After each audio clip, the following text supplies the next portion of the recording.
نبی صلی اللہ علیہ وسلم کسی سفر میں تھے تو ایک آدمی آپ کے پاس آیا، کہتا ہے کہ نبی صلی اللہ علیہ وسلم نے اس کی طرف متوجہ ہو کر فرمایا، کیا میں تمہیں قرآن کے افضل حصے کے بارے میں نہ بتاؤں؟ پھر آپ نے اس پر الحمدللہ رب العالمین کی تلاوت کی۔ اس جیسی صورت نہ تورات میں نازل ہوئی نہ انجیل میں، یہی سب مثانی ہے،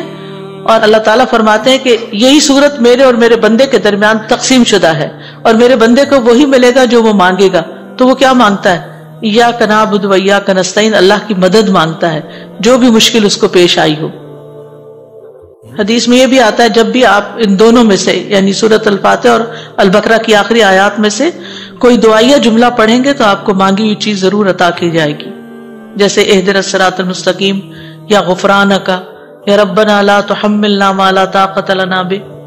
دیکھیں نا، بیمار جب ہوتا ہے انسان تو اپنے اوپر بھی بوجھ بن جاتا ہے اور دوسروں پر بھی، اور کچھ کام نہیں کر سکتا، تو اس وقت انسان جب آخری آیتیں پڑھ کے دم کرتا ہے تو کیا مطلب ہے ان کا کہ اللہ ہم سے ایسا بوجھ نہ اٹھوانا جو ہم اٹھا نہیں سکتے۔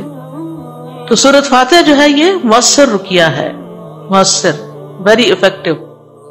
لیکن اس کے لیے خلوص اور سچائی کے ساتھ سمجھ کے پڑھنا ضروری ہے۔ اور بعض تجربہ کار اہل علم یہ کہتے ہیں کہ اگر اسے 7 دفعہ پڑھا جائے تو پڑھنے والے کا نشانہ خطا نہیں جائے گا، یعنی 7 دفعہ پڑھنا زیادہ فائدہ مند ہے۔ بعض اوقات لوگ کہتے ہیں کہ ہم نے رقیہ بھی کرایا ہمیں فائدہ نہیں ہوا، کہتے ہیں تو 3 چیزیں راکب میں ہونا ضروری ہیں۔ جس پر قرآن پڑھا جا رہا ہو وہ مقام قرآن کو قبول کرنے والا ہو، یعنی جس پر قرآن پڑھا جا رہا ہو قرآن کو قبول کرنے والا ہو، یقین ہو نا اس کا کہ قرآن فائدہ دے گا۔ قرات کرنے والا مؤثر ہو، افیکٹو ہو قاری، اور جو پڑھا جا رہا ہے وہ بھی مؤثر ہو،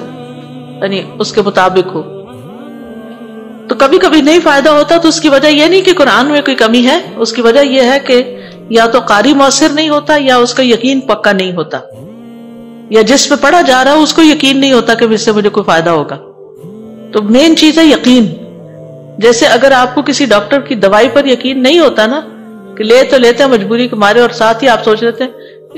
اس سے فائدہ نہیں ہوگا، یہ اس نے پھر مجھے وہی لکھ دی ہے، تو جو کہ وہ پوچھے گی تو اس لیے میں کھا لیتی ہوں لیکن اس سے فائدہ ویسے ہونا کوئی نہیں۔ تو جب آپ کے اندر یہ آ جاتا ہے نا شک، تو پھر اچھی بلی دوا یا دعا کو دونوں چیزیں فائدہ نہیں دیتی، پھر ایمان کی کمزوری کے ساتھ چیزیں فائدہ نہیں دیتی۔ تو سورۃ فاتحہ میں ہم دیکھتے ہیں کہ اللہ کے نام بھی ہیں، آخرت اور توحید کا ذکر ہے، دعا بھی ہے، مخلوق کی 3 قسموں کا ذکر بھی ہے، ان کے دلوں کا تذکرہ بھی ہے، تقوی اور کفر۔